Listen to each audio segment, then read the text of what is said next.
Good evening and welcome to the Government News Brief for Tuesday, April 26, 2016. In the news, the National Grade 6 Assessment starts tomorrow, Telecom's bill for Parliament by May month end, and Linden moves to reduce food imports. Stay tuned for the details of these and other stories. Thank you for staying with us. I am Azim Khan and this is the Government News Brief. The Ministry of Education announces that the National Grade 6 Assessment will be held on Wednesday, April 27 and Thursday, April 28, 2016. Parents of candidates preparing to take the examinations are asked to note that on Wednesday, English language papers 1 and 2 will be written in the morning, while science papers 1 and 2 will be written in the afternoon.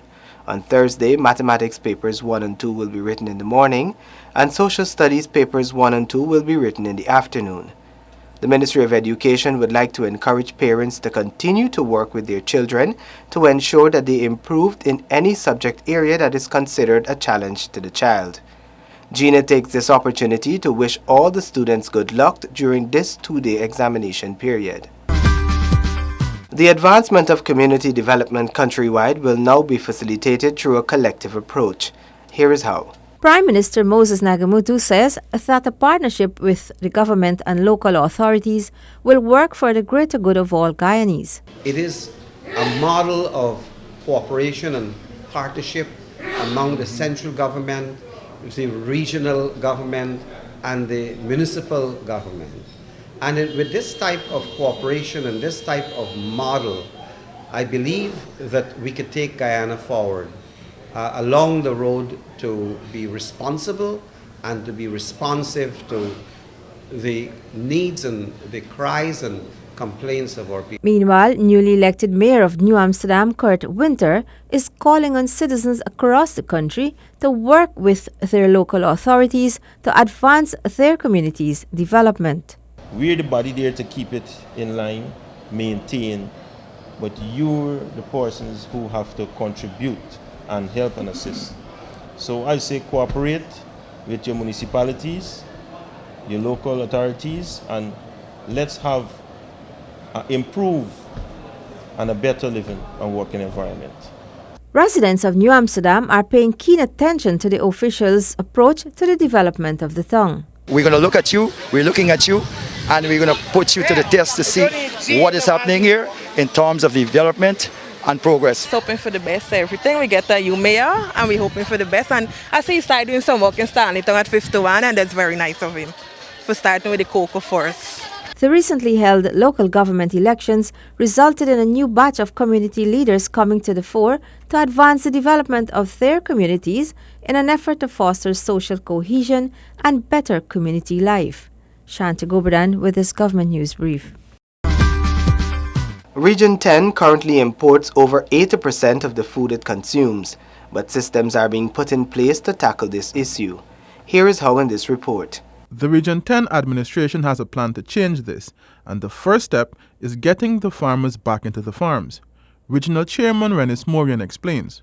So right now the RDC, our focus is, as I said, like we are raising the Titanic. Everything in ruins. You're trying to build back now. So you're trying to build back agriculture. There got to be dialogue with people, help them to understand how important it is to plant your own food, to be independent, self-sufficient. We are working with farmers, Linden. Now we got to take this job now to Ichuni, Kokwani, and the Borbis River. We are preparing to go to Borbis River, maybe the next 2 weeks. And the same message to persons is to plant. To complement this, the region is distributing seeds to the farmers. It has also launched a Farmers Association to lend support to the farmers, even as they are looking at moving the region to some level of mechanization of agriculture. The time has passed where people got to get 5 acres and use a shovel and a spade. So we're looking at some amount of mechanization in the area of agriculture to scale up agriculture. And at the same time, we're looking to get agriculture not just out of Linden, but we're looking to do some processing. This is in tandem again with CDCs. The region plans to involve young people to sustain the agriculture program. If you only work with the farmers, what about the next generation? So we're looking to work, we start with 2 pilot schools. We've sent letter to the multilateral. And Mackenzie High, you've already have the space Because if you want to sustain agriculture, you just can't deal with the farmers who are there. You have to try to get this culture to the next generation. There is currently no agriculture component in the region's budget. This is expected to change soon as the administration has been promoting regional agriculture as a sector for wealth generation and entrepreneurial enterprise. Government News Brief, Glendon, Greenwich. The Telecommunications Bill is expected to be laid in Parliament by the end of May 2016 as consultations continue. Here is that story. Minister of Telecommunications Catherine Hughes says the telecommunications legislation is due to be tabled in the National Assembly shortly.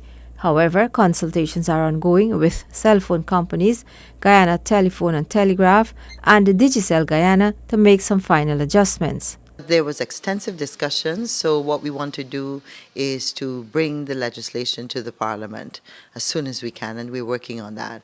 I don't have a date yet, but I would say that I envision it will be probably before the end of May.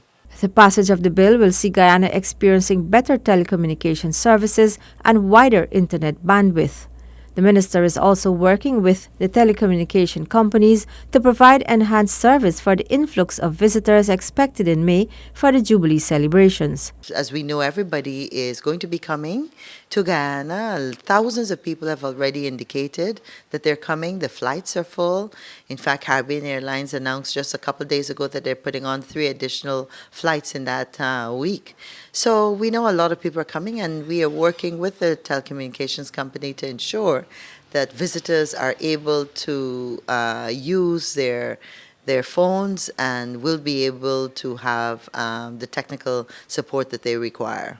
The bill seeks to create a competitive system in the telecommunications sector and is expected to result in greater choice, better quality of service, and lower prices for consumers. Once passed, it will specifically address the expansion of telecommunication services into remote areas.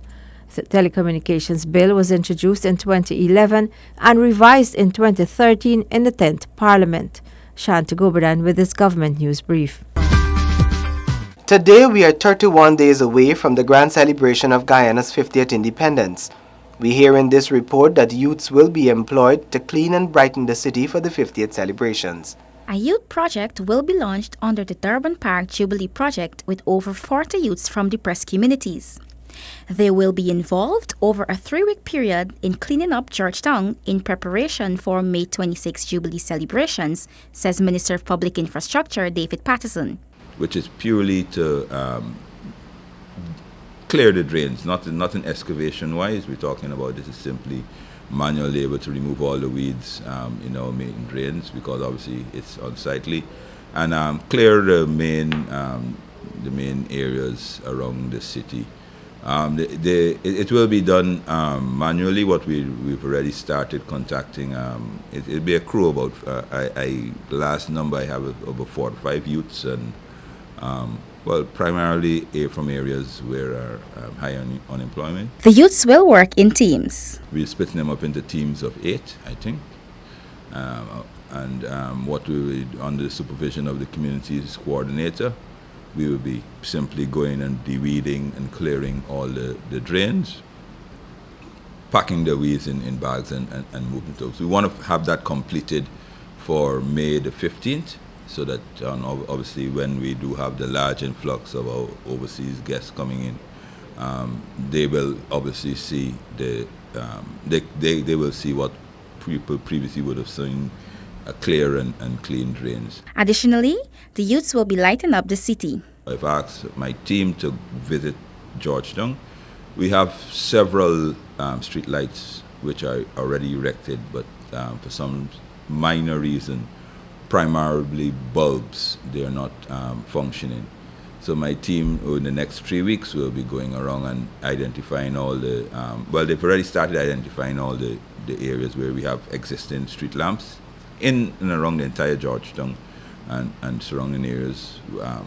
And we were changing out the bulbs and so forth. The project, which falls under the Ministry of Public Infrastructure's current maintenance program, is twofold and will see the youths working in the day to clean and at nights to brighten the city. A maximum of $8 million will be spent on this youth project. Renetta LaFleur, Government News Brief. The Wapishiana peoples of Region 9 have signed the terms of reference with the government to address critical issues affecting them. More in this report. Minister of Indigenous Peoples Affairs Sidney Allicock says that the TOR outlines critical issues affecting the Wapishiana peoples in the South Rupununi, Region 9. At the end of the 2 days of deliberations, I'm happy to say that we were able to have a document developed, an agreement between the ministry and the communities of South Rupununi. So yesterday we signed that agreement, and I'm happy that it is one that we could work with, and we have to now put it into practice. During the discussions, the residents raised concerns in relation to land demarcation, territorial and other indigenous rights, water issues, and the strengthening of the Amerindian Act of 2006. To also have a plan of the way forward, especially in the management of economic activities, the management of how communities have a continuous program when a term is ended for a council. Minister Allicock says that he is looking forward to meeting with other indigenous groups to develop similar partnerships. Meanwhile, the ministry and the United Nations Development Fund, UNDP, recently concluded discussions within communities of Baramita, Santa Rosa, Oriala, Parmakatoy, Kato, Parabara, Shulinab, and Rockstone on the creation of a handbook titled Understanding Amerindian Rights and Land Titling Process. For the Government News Brief, Seneca Thorne reporting.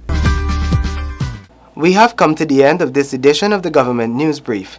You can find the details of these and other stories on GINA's website. We encourage you to subscribe to our website and YouTube channel. You can also like and follow us on Facebook so you can be informed as the news unfolds. Do join us again tomorrow for another edition of the Government News Brief. Thank you for watching.